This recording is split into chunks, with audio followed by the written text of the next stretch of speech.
Methacton families. This is Dr. Carrie Kokenauer. I wanted to share with you some information on our advanced placement testing. You can find the schedule for exams for Methacton on the homepage for Methacton High School, as well as the schedule will be attached to Dr. Gravenice's happenings that's going along with this video.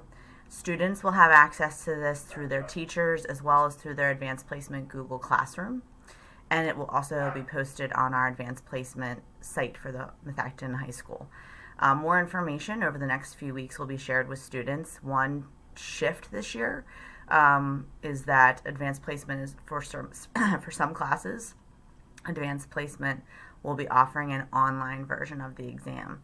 I will be going through this with all students so they can understand how that exam might be different, as well as just technical items that they're going to need to have access to in order to take the online exam, so should they choose to take that at home.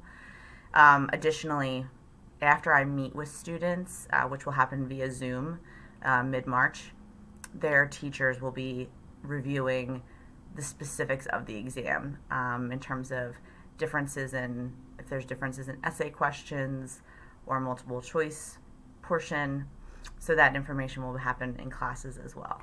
If you have any questions, please don't hesitate to reach out, and thank you.